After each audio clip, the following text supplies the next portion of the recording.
Olá pessoal, me chamo Luiz Marcos Cândido de Almondes, sou aluno do curso de Licenciatura em Ciências Biológicas da UFP, na modalidade EAD, do campus de Inhuma, Piauí. E hoje eu venho trazer para vocês aqui uma aula sobre o processo de separação de misturas. Então vamos lá pessoal. Em muitas situações, em indústrias, laboratórios e várias outras atividades humanas, é necessário separar os componentes de uma mistura, mesmo que seja para obter somente um desses componentes, mesmo que a gente não vá usar os dois. Seja trabalhando, seja no dia a dia, tenho certeza que aí na casa de vocês também já fizeram esse processo de separação de misturas, já tiraram uma coisa que vocês irão usar de um grupo de coisas nas quais vocês não vão usar. Certo? Por exemplo, um exemplo que eu dou aqui para vocês, o processo de catação. Tenho certeza que vocês já viram a mãe de vocês, a avó de vocês, lá com aquela bacia cheia de feijão, catando alguns feijões dos bons dos estragados. Então ali também é um processo de separação de misturas. Certo? A gente vai já explanar sobre ele mais à frente. Então antes da gente falar sobre o processo devidamente dito, de separação, a gente vai relembrar um pouquinho o que são substâncias, uma substância pura, do que é uma mistura, certo? Então vamos lá. O que é uma substância pura? É a substância formada exclusivamente por um conjunto de partículas quimicamente iguais, isto é, todas as moléculas são iguais, certo? A gente tem uma determinada substância que todas as moléculas são iguais, é formada das mesmas moléculas. Elas são classificadas como substâncias puras simples e substâncias puras compostas, certo? No caso das substâncias simples, elas são formadas por apenas um tipo de átomo. No caso do hidrogênio, do nitrogênio também, certo? Já as compostas, elas são formadas por mais de um átomo, que é o caso da água, H2O, e no caso do monóxido de carbono, certo? CO, no caso do dióxido de carbono, que é o CO2, certo? Essas são substâncias puras. Já as misturas é a união de substâncias diversas, várias substânciazinhas, certo? Dentro de um mesmo recipiente, de um mesmo local, se dá o nome de mistura. E a mistura ela pode ser classificada como homogênea e heterogênea. No caso da substância homogênea, a mistura ela se dá de forma em que a gente não consegue distinguir quais são os componentes que estão dentro daquela mistura. Por exemplo, a água e sal, água e açúcar.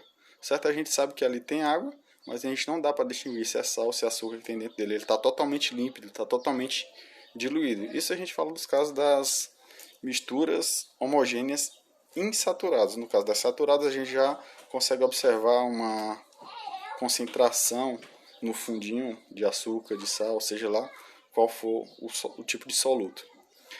Nas misturas heterogêneas, são aquelas em que a gente consegue distinguir os componentes que ali estão.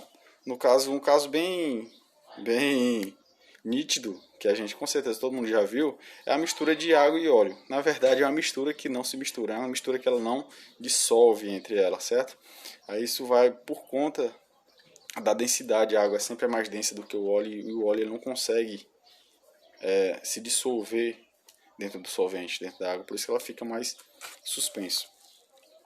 Então agora a gente vai falar sobre o processo de separação de misturas propriamente dito. A gente vai falar sobre vários processos. O primeiro dele é o processo de catação, aquele que eu falei para vocês lá no comecinho, certo? Todo mundo já viu a mãe, a avó, a tia catando feijão numa bacia, certo? Ali ela está separando o que ela vai usar do que ela não vai usar.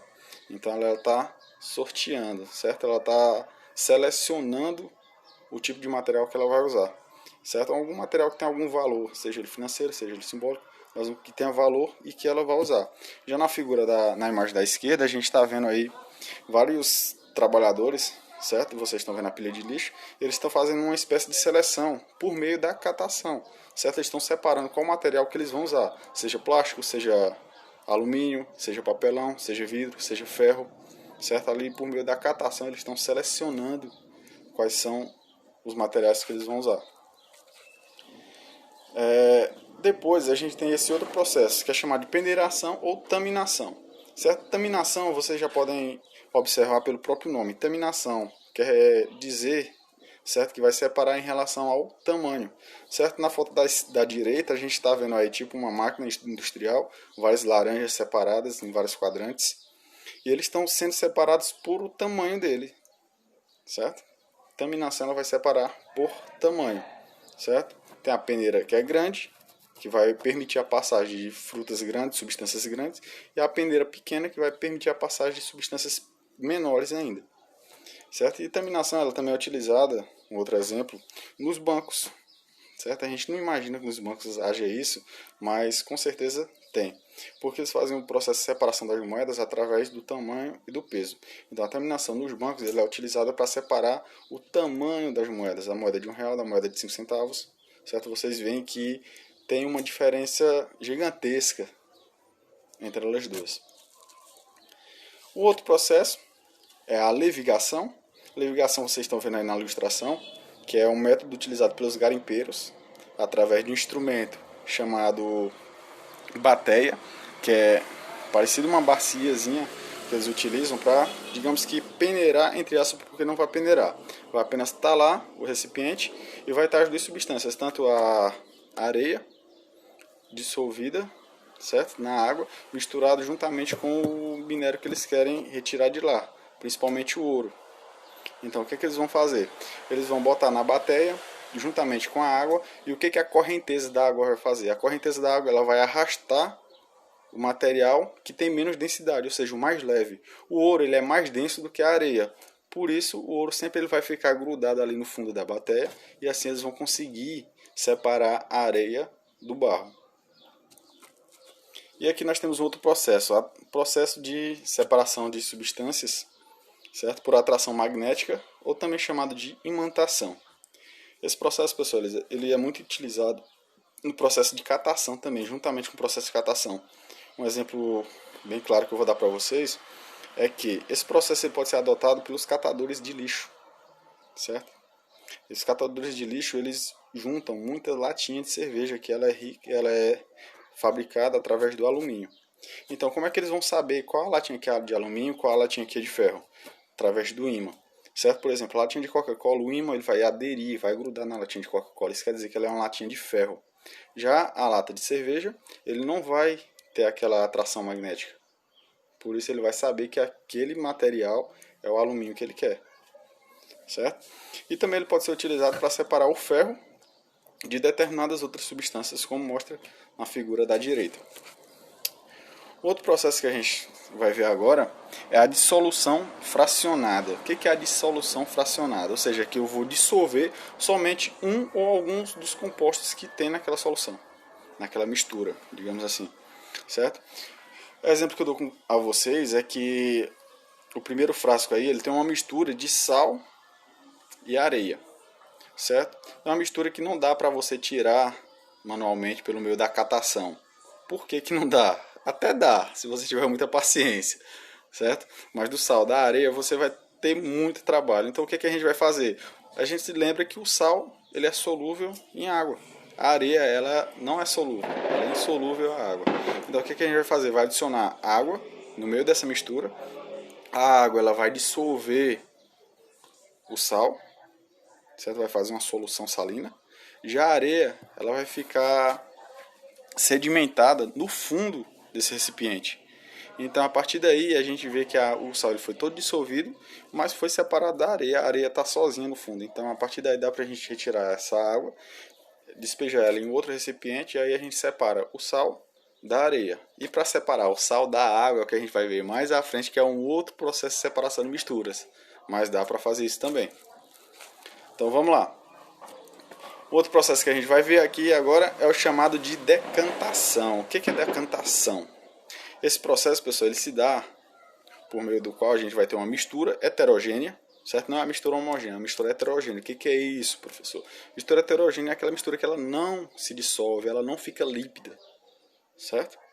Então, o processo de decantação nada mais é do que a separação do meio sólido para o meio líquido através do repouso. Você deixa lá por um determinado período de tempo e então você vai ver que a substância sólida ela vai sedimentar no fundo do recipiente. E a partir daí você vai ver que vai ter uma grande diferença, como essa imagem do meio aí, vocês estão vendo. A areia está toda submersa no fundo e a parte líquida já está mais por cima. A partir daí você pode botar a parte líquida em outro recipiente, separando assim as duas substâncias. E aqui a gente vai para outro processo, processo de decantação de líquidos emissíveis, ou seja, são líquidos que não se misturam. Só que para isso, para a gente fazer esse processo de decantação, a gente vai utilizar um funil chamado de bromo, que é esse que vocês estão vendo aí, na imagem tem a haste, certo? Logo abaixo da solução a gente tem um funil regulado por uma torneira, certo? E por esse funil vai passar somente a substância mais densa, que a substância fica embaixo, a substância menos densa fica em cima. Regulando na torneira, a gente vai permitir a passagem desse soluto, a quantidade necessária que a gente vai querer tirar somente de um deles, certo? É similar ao processo de decantação de sólidos, só que nesse caso a gente está trabalhando com dois líquidos immiscíveis. Depois a gente tem um processo de filtração, que é o processo que com certeza vocês já viram em casa, que a gente vai utilizar uma substância, utilizar um filtro, certo? Colocar essa solução, essa mistura sobre esse filtro e vai passar somente a parte líquida, a parte sólida vai ficar sobre o filtro, permitindo assim a separação dele. Depois a gente tem a centrifugação, que a centrifugação nada mais é do que um meio no qual a gente vai acelerar o processo de decantação, certo? Através de um instrumento, de uma máquina, certo? Aqui na esquerda a gente tem a manual, que foi as primeiras invenções da centrífuga. Já no meio a gente tem uma centrífuga padronizada, uma centrífuga já bem avançada. Então a gente vai colocar o material lá, ele vai rodar, com essa rotação o que é mais denso vai para o fundo do recipiente, como vocês veem na imagem da direita, da última imagem. Então aí vai separar a substância que é mais densa, vai sair alojar no fundo, que ela vai ser arremessada para o fundo no processo de centrifugação, certo? E a substância menos densa vai ficar em cima. Depois nós temos um outro processo, que esse processo é chamado de flotação. O que é flotação? A gente vai ter uma mistura de duas substâncias de densidades diferentes, certo? Uma bem densa e a outra bem menos densa. O que a gente vai fazer? A gente vai acrescentar um líquido de densidade intermediária, certo? Então, ao acrescentar esse líquido de densidade intermediária, vai fazer com que o que é mais denso vai ficar no fundo, o que é menos denso vai ficar no meio, e o líquido intermediário vai ficar separando as duas. O menos denso fica em cima, o líquido intermediário no meio, e o mais denso fica embaixo. Depois nós temos um processo de evaporação. Lembra aí que eu falei para vocês que dava para separar o sal da água ou o açúcar da água? Pois é, esse processo de evaporação, certo? Assim que se fabrica o sal de cozinha nas grandes salinas, esse processo ele se dá por meio de uma solução, nesse caso de água e sal, que ela vai ser colocada em um determinado local. Nesse determinado local ele vai sofrer o processo de evaporação, só que a gente pode acelerar esse processo aplicando calor nele, certo? Para possibilitar fazer a ebulição, a fervura. Então o que é sólido ele não vai evaporar, vai ficar no fundo. Só que em contrapartida que a gente não utiliza o restante da outra substância. A gente perde a substância que vai ser evaporada. A gente vai utilizar somente, vai aproveitar somente a substância sólida. E aqui, pessoal, a gente tem um outro processo de destilação simples. O que é esse processo de destilação simples? A gente tem aqui um balão de destilação, vocês estão vendo aí em amarelo. Esse balão de destilação ele contém tanto o soluto quanto o solvente nessa solução. Só que ao ligar o bico de Bunsen, vai aquecer essa solução, o que vai acontecer? Ela vai começar a evaporar, a parte líquida vai evaporar. Quando ela vai evaporar, ela vai entrar nesse condensador, nesse fiozinho de condensador aí, que ele vai ser esfriado, porque por fora dele tem água. Então vai fazer o processo contrário, evaporou, sofreu o processo de evaporação. No condensador ele vai sofrer o processo de condensação. E a partir daí o que vai condensar vai se transformar em água, vai se transformar em líquido. E o líquido vai cair lá nesse Erlenmeyer aí, que é um outro recipiente que vai coletar somente a parte líquida. A parte sólida ele vai ficar lá no balão de destilação, certo? Vai separar as duas substâncias. E por último, pessoal, a gente tem um processo de destilação fracionada. O que é isso? No processo de destilação fracionada, a gente tem uma substância, tem uma mistura com determinadas substâncias diferentes, que o tempo de ebulição dela é totalmente diferente um do outro, certo? Então, professor, explica mais, fala mais sobre esse processo para a gente. Nesse processo, à medida que ele vai aquecendo, a temperatura vai aumentando gradualmente, certo? Digamos que uma substância ela evapore em 70 graus, outra em 200, outra em 300 e outra em 400 graus. À medida que vai atingindo a temperatura, uma substância por vez vai sendo evaporada, certo? E aí então a gente vai poder selecionar quais são as substâncias, separar cada uma delas, porque elas vão evaporar em períodos e tempos diferentes. Entenderam, pessoal? Então, gente, essa foi a referência utilizada. Muito obrigado pela atenção de vocês. Tá bom? Um abraço. Luiz Marcos aqui falando. Tchau, tchau.